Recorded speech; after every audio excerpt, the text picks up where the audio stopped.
Dr. Juan Carlos Belmonte. Dr. Juan Carlos Belmonte is the founding scientist and director of Altos Labs.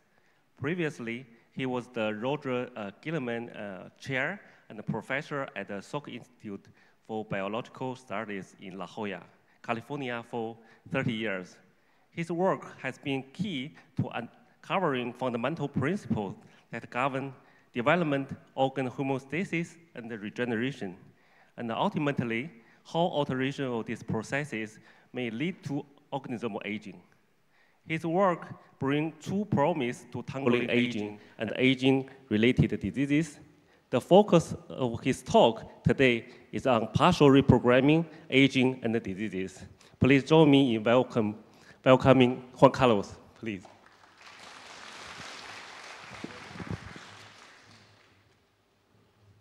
Good morning.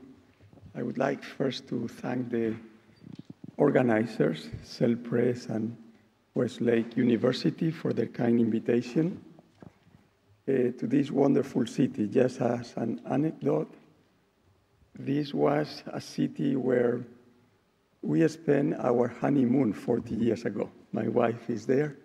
We have come a couple of times after this, and it's incredible how the city has developed, how much has changed, and this wonderful university that you have put together is something to admire. Thank you very much, the organizers again. And I would like just to briefly thank Wan Hui for your presentation, but also for your inspiration in the topic I'm going to talk about. It is about 15 years that Wan Hui joined my lab at Salk as a postdoc. And my background was mainly in developmental biology, how a single cell develops into more than the 250 cell types that make a human being, the early stages of our life. And Wan Hui came and revolutionized the lab. He said, while this is very important, the early stages of life, I want to convince you that the late stages of life are much more important for our life. And since then, Wan Hui, you have inspired all the lab, all the people that I have interacted with, and it is a wonderful journey together in trying to understand what disease and aging is. Thank you very much, Wan Hui. This is my disclosure slide. I am the founding scientist of this company, Altos. And the summary is these 3 key points I'm going to talk. How partial reprogramming, which is short pulses of Yamanaka factors, can have beneficial effects for some diseases and aging. I'll touch briefly on a possible mechanism of how this beneficial effect can be driven at the cellular level. And I will highlight the first potential application in human that this technology could bring us. So we were talking yesterday in the last session about medicine and how we are becoming really precise on how disease is treated. And today, these 3 examples here clearly clarify what we were discussing yesterday. We have a problem with a gene. Today, we can fix that genetically. There are traditional drugs that are somehow after specific altered molecular function. And cell therapy is also being part of our tools for disease treatment.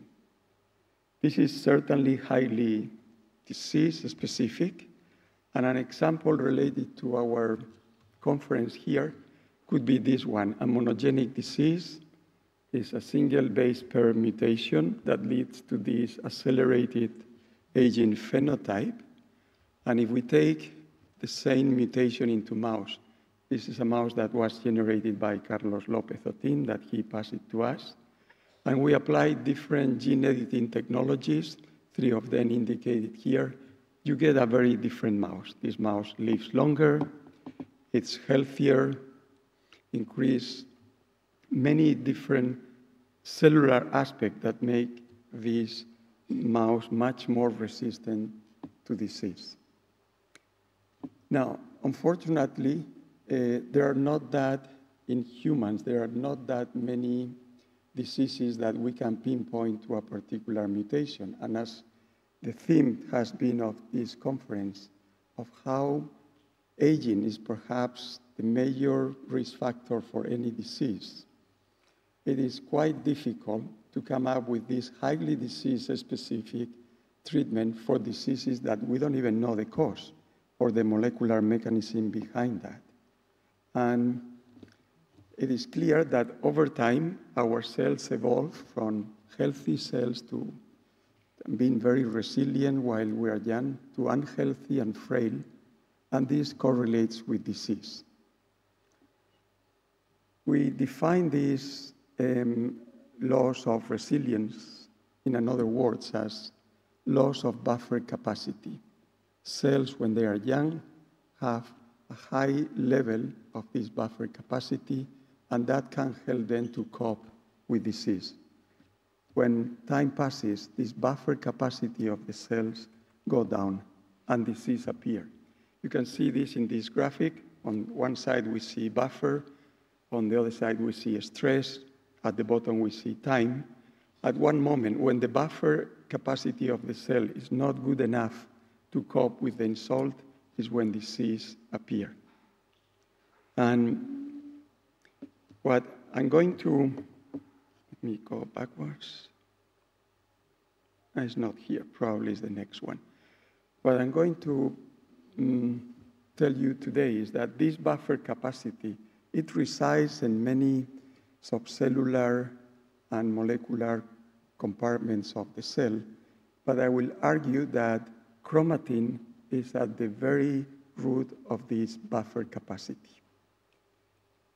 The most perhaps important experiment that was done regarding chromatin and how this could affect cell identities, this experiment done by Signa about 15 years ago, where he brought an adult cell back to an embryonic-like cell after applying the 4 so-called Yamanaka factors.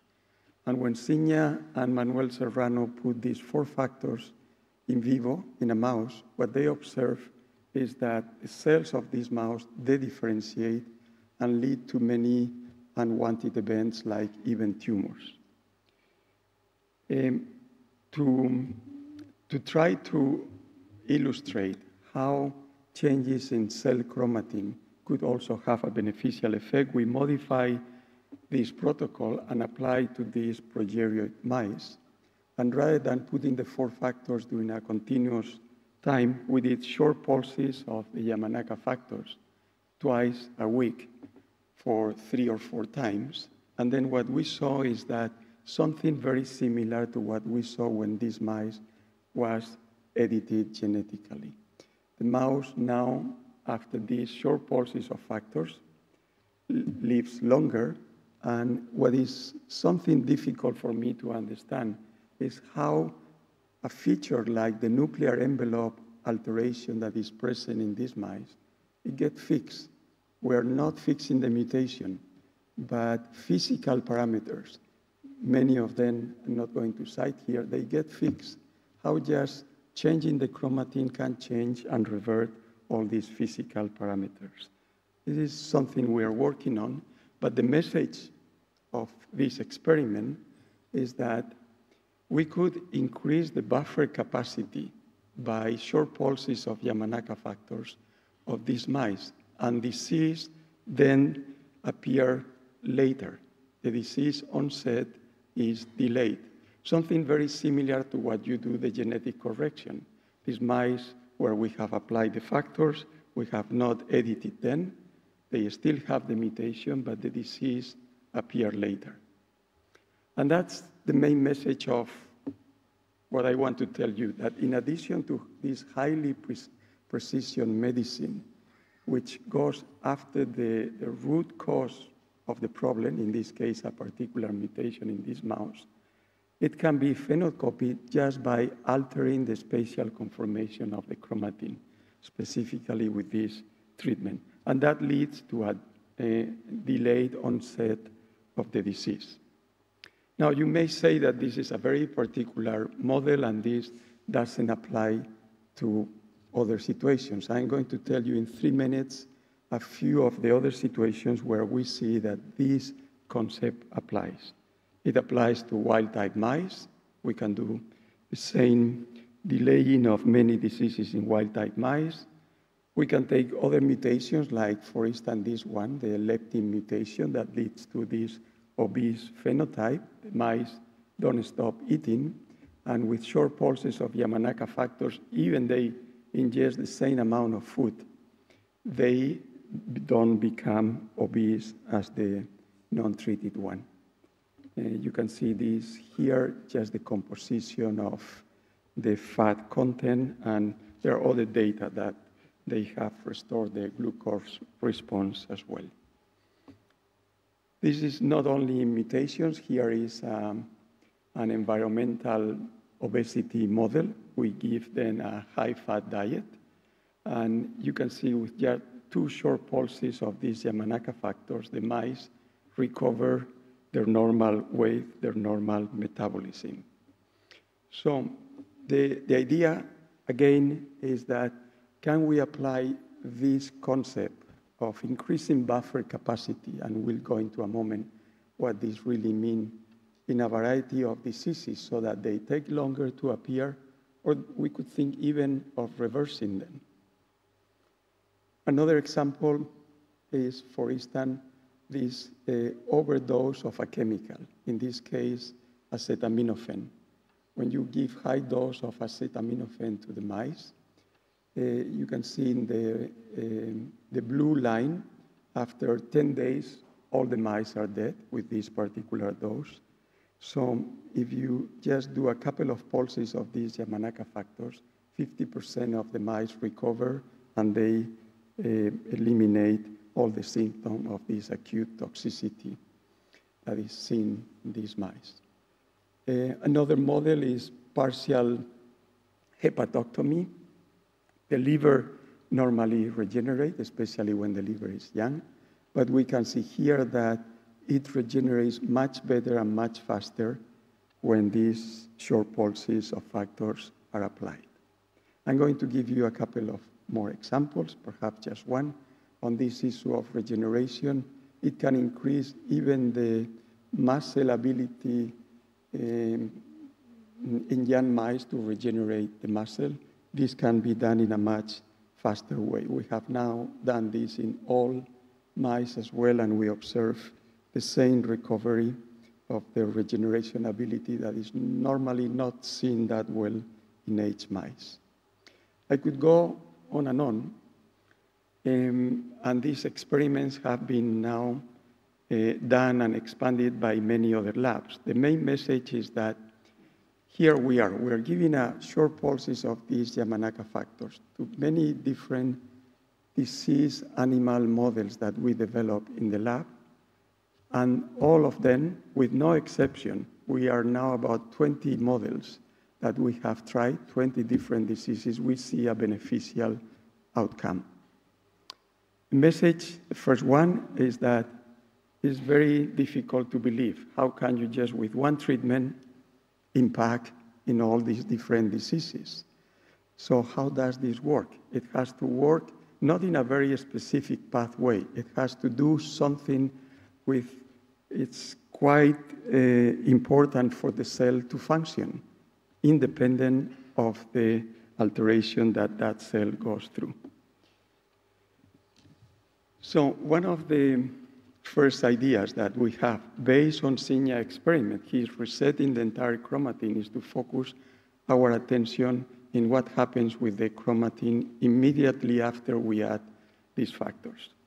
What we see is about, in a human cell, in the first few hours, there is a huge opening and closing of the chromatin. There are many regions that get open, many regions that get closed. We are analyzing in detail now this, but suffice to say that just a few hours immediately we add the factors, you see these changes in chromatin. There is a restoration of both facultative and constitutive heterochromatin to a normal fibroblast. You can see here after a few days, we are comparing an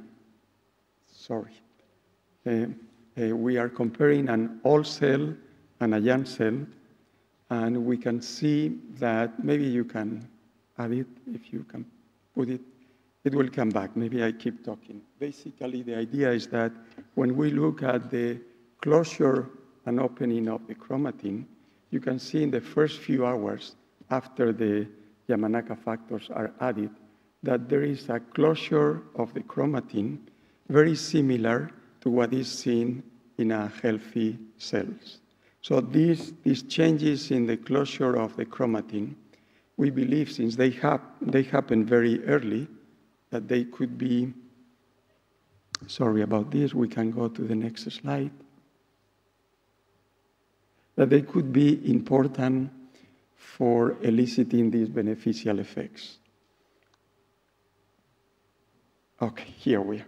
Seems that at least I can see it in my screen there. If we can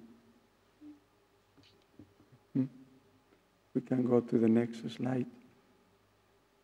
And I may summarize what I just said with a drawing. Can we put the next slide, please?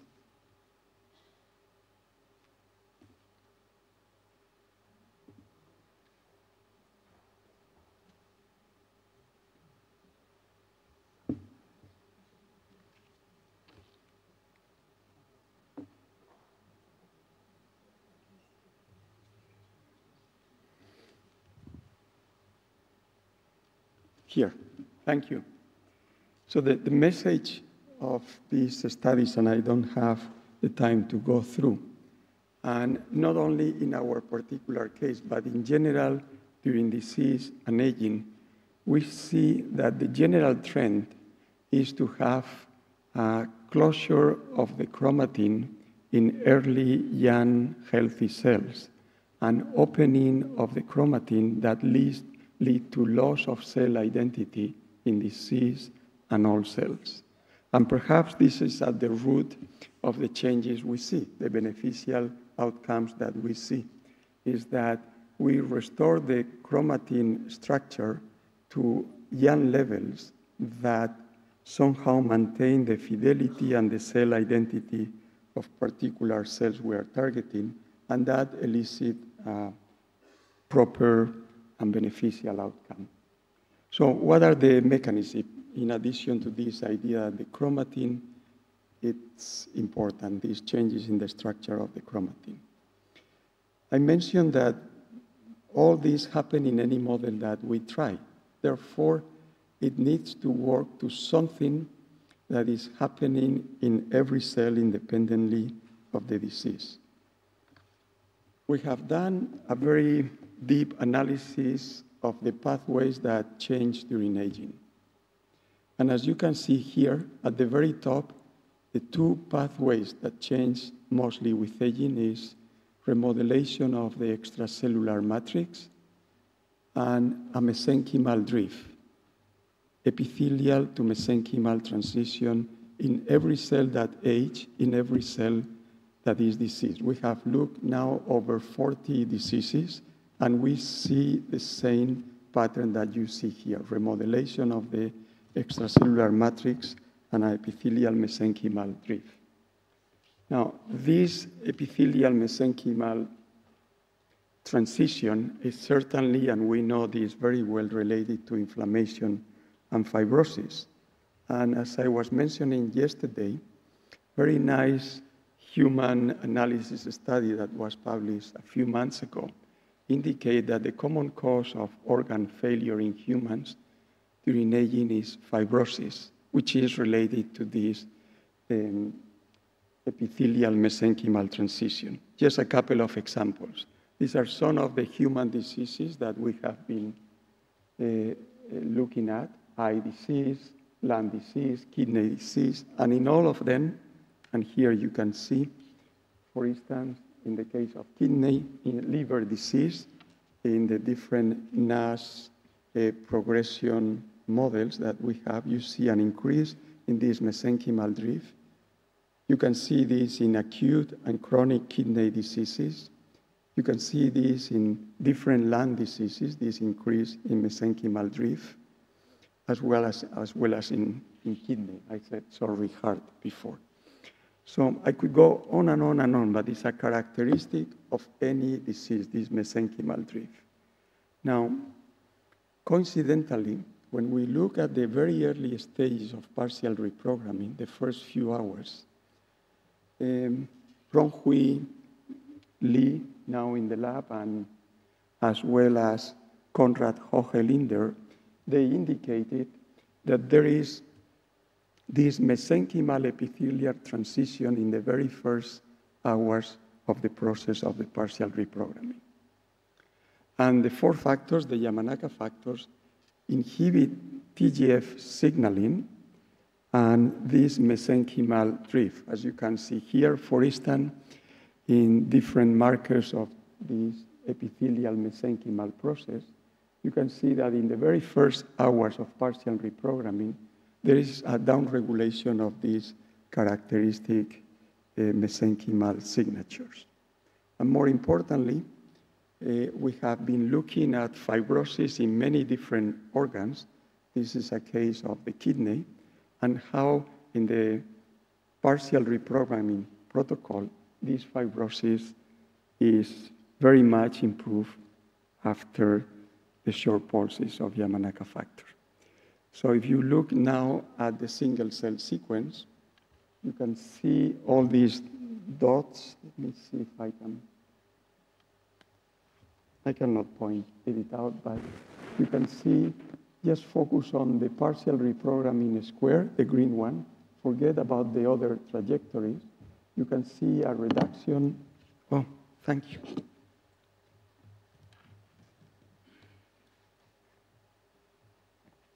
It's okay, doesn't show. But just the square, you can see a reduction in this epithelial mesenchymal transition and reduction in TGF-beta signaling, and a few markers that indicate age, how this goes down in the very first hours of the process. And very interestingly, we have analyzed the type of fibroblasts that surround the different tissues and different diseases that we have been looking at. And this, to me, is very interesting. So we observe this increase in myofibroblasts in any disease and aging. But when we apply the factors and we look at the nature of the fibroblasts, the resultant fibroblasts, you know that we have different types of fibroblasts. They somehow get restored to that fibroblast signature that characterize a healthy fibroblast. So the idea that these short pulses of Yamanaka factors, what they do is somehow inhibit this process of activation of myofibroblasts, but not only inhibit that, it's just bring back the fibroblast, the surrounding fibroblast around the cells that we target to a normal, healthy, young fibroblast. So the idea that I want to leave you with regarding how important this could be for the beneficial effect is that, in general, this process of mesenchymal drift that we find in aging and disease can be somehow blocked by the addition of the Yamanaka factors. This feedback loop from inflammation to fibrosis that normally doesn't happen in the early stages of our life get derailed as time passes. And there is no way to break this forward feedback loop. And that leads to continuous fibrosis and then malfunctioning of the organ. And the Yamanaka factors seem to somehow break this positive feedback loop so that the fibroblast does not go anymore or take longer to be activated. And the last part of my talk, of course, we have a long way until we understand exactly the mechanism of how this works, but I just wanted to share with you this idea of the importance of mesenchymal drift and how Yamanaka factors bring back or prevent this mesenchymal drift. But at the end of the day, sometimes we don't need to know how everything works to have a practical application. And faced with all the models where we have applied all these factors, we wonder whether this is a treatment that we could start thinking for human disease and for aging, even though we still need a lot to understand of the mechanism of how this takes place. And the first idea that came to us is, rather than going in vivo, try to apply this technology to an ex vivo situation. So what are the existing challenges that we have with this technology? Toxicity. Even though in our short pulses of Yamanaka factors, in more than the 5,000 mice that we have done so far, we have never seen any teratoma. It is true that if you leave these factors on for some time, the differentiation is going to occur. So it's quite difficult to say, no, you will never get teratomas. The possibility is there. The possibilities of the differentiation is there. So one aspect is, how can we improve this? The other aspect is, how do we deliver these factors into an organism, into a human? The use of AAVs. Now, I'm telling you about this on and off cyclic regime, the pulses of the factor. That's not very practical in humans. The use of AAVs, they have a limit capacity in order to introduce all these genes. So sometimes this will not be even feasible. If we need to use two vectors, the possibility that the same cell gets the two AAVs is not that high. So we need to solve some of these challenges. One of them will be to reduce the number of factors. The other will be to be a little bit more specific on where, in which cells, we bring these factors. And as I was mentioning, trying to understand and deconvolute the biology of this phenomenon. Yesterday, we had a wonderful talk about P16, how this particular marker increases with age. At the bottom here, you see very different human organs and the passing on time, how P16 increases, which indicate stress, senescence, and in general, unhealthy cells as we age. And the idea is, rather than bringing these factors to every cell, why don't we just focus our treatment in cells that are not healthy, in this case, marked by P16 expression. One way to do this, and is already in the clinic, and it was indicated yesterday, is what if we ablate these P16 cells? And as we saw yesterday, this may not be that good either, since it increased fibrosis, as been shown clearly, showed yesterday, something that we want to block. I'm sure it will depend on the context. I'm sure it will depend on the neighboring cells, those blue cells that you see in the aged tissue. If you kill them, it will depend on whether the pink cells are competent to replace them. But if they are not, you are making a hole when you ablate these cells, and this obviously may not be that good for the tissue. There will be other occasions in where these pink cells will be able to respond to this ablation and will overcome that problem and could be beneficial, this P16 ablation. Our strategy, rather than this, is you have a graded expression of P16 during aging and disease, and rather than killing the P16 expressing cell, try to rejuvenate that cell and not the pink one, not the healthy one.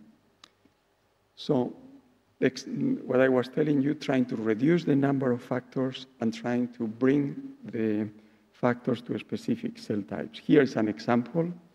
We have eliminated MYC, which is one of the genes that certainly induced the differentiation when leaving these factors for a long time. And we have fused just the three factors, OX, OX2, and KLF4, to the P16 promoter. And as you can see here, we obtained the same increase in lifespan in these progeria mice as when we were adding the 4 factors together genetically. So it's identical, just treating the unhealthy cells, diminishing the number of factors, you get the same beneficial outcome. Let's look, besides increase in lifespan, and a couple of examples in this. Now it's a wild-type mouse, a normal aging mouse. And let's look at the skin, for instance. Wang Hui and collaborators demonstrated in human a couple of years ago that you see an increase in P16 in the skin with age. The brown dots indicate that increase both in the dermis and the epidermis. If we now take a very old mouse, something like 25, 26 old mouse, and we add now these 3 factors under the promoter P16. You see the top mouse has gray hair. The bottom one, in a couple of months, has lost this gray hair. They are not gray anymore. And then when we challenge with this wound healing assay the skin of these mice that were treated at a very old age, you can see that they increase and they have a better wound healing capacity, the bottom one, compared to the non-treated one. So it's not just a matter of increase in lifespan, but is a beneficial outcome in many of the tissues and organs of these mice, even when they are old. You don't need to start the treatment very early on. Now, the message, again, before I go to the application, is it has to do, and we're fixed with the chromatin, how this closure of the chromatin make that the cell recover its cell identity. During embryogenesis, that's probably the most important aspect of development. Try to establish the identity of every cell in our organism. With age, this identity gets lost. With age, the chromatin open up. There is more noise, and that cell starts to lose its function. These short pulses of Yamanaka factors is like a shock that somehow bring the chromatin back. Think, for instance, like a metal, that you hit the metal, and if you do it for a short time, it will return back to its normal structure. If you do it for a long time, you will destroy that structure. And we really believe that this early stage in chromatin changes could be at the roots of these beneficial effects. Now, I was telling you about some of the problems that we have in going to the clinic. One of them is the use of vectors. And all of you, those of you that are using viral vectors to deliver any cargo into an animal, you know very well that everything is stuck in the liver. Whatever you put, 95% of the virus is stuck in the liver. And even if you inject specifically and locally, and here's an example in the case of one kidney, the right kidney, we inject the virus. This is the GFP virus. The level of the virus are not that high, and even they go to the other kidney. So it's quite difficult to maintain the virus in the cells that you want to do it. I know that there is huge efforts in development of different capsids that are specific for specific cell types, but remember, the liver is a sponge that just gets everything. Now, fortunately, through the work of engineers and doctors, organs can now be put in a machine for a few days, be perfused, and look at the quality of this organ before it's transplanted. It used to be that the doctor received an organ for transplantation and had to take a very quick decision. This organ is bad or this organ is good for transplantation. Now these organs can be maintained for a few hours, a few days. Very recently, we managed to maintain a human liver, is the world record, for 2 weeks. Maintaining a human liver for 2 weeks is a good window of opportunity to see if we can improve that liver before it's transplanted back. Here is what I was telling you. If we put anything on the right, you see the blue dot where it was injected, everything goes to the liver. However, if we take the kidney out of this rat, we put it in a perfusion machine, we put the virus there for a couple of hours, and then transplant back the kidney, now you see in the left mouse here that the GFP is just localized to the kidney we transplanted and is not in the liver, is not in the other kidney. So this outside ex vivo perfusion could be a way to increase the efficiency of the virus, the targeting of the virus, and observe what is happening while in perfusion. I'm very fortunate to work together with one of the hospitals that perform most of the kidney and liver transplant in the world. That's the hospital clinic in Barcelona. And we have started to do this experiment first in rodents. You can see here how the experiment goes. We take an aged rat, take the kidney of that rat, eliminate the 2 kidneys of the host rat. In this case, it's a young rat. I'm not going to go through all the immune deficient protocols and so on. This doesn't really matter, but here is the control. So if you take an old kidney and put it in a young donor, it's the blue line. After a certain number of weeks, you are going to see a decrease in life survival. Now, when you treat this kidney outside with the Yamanaka factors, you see a huge increase in the life survival of this rat here. This is the control, and here you see in green that around 70 days still that rat is living, while the control one with the old kidney is dead. So we're now moving into the pig to try to do a similar experiment. And the hope here is that by this ex vivo procedure, we can control better what we are doing rather than putting directly in vivo. We can control the dosage.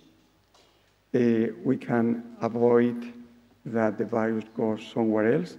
That is not the place we want to do. And very importantly, and this is reflected in the next slide, this is a very critical unmet need. So there are very generous people that donate their organs. And it goes to the surgery room, and the doctor says, thank you, but I'm not going to use this.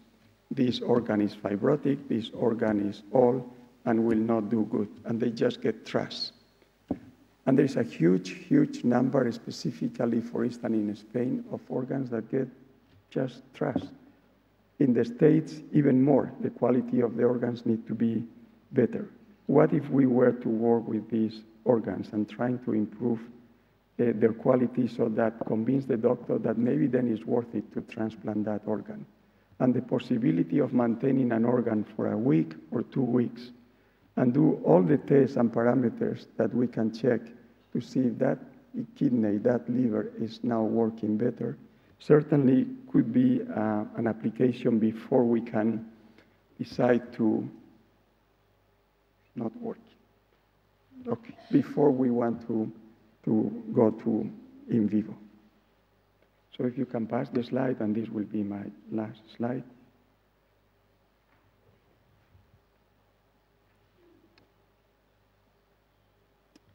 Here it is. So once, if this were to work, that we have been working in rodents, and we're moving to the pig, if this were to work ex vivo, one could think then of how we could translate initially this technology to in vivo. So this is the message, that even though we have tools that can deal with these specific diseases that we can target very nicely because we know the cause of the disease, there are many other diseases that are difficult to target because we really don't know what is the major problem. I have introduced the idea that if we were to increase the buffer capacity of these disease or age cells so that they resemble the buffer capacity of a young cell, this could delay the onset of the disease. I have mentioned the importance of chromatin changes and how these correlate with aging and disease. And the most important slide is to thank everyone involved in this work, especially the hospital clinic in Barcelona, the different surgeons, the different doctors, nephrologists, and hepatologists.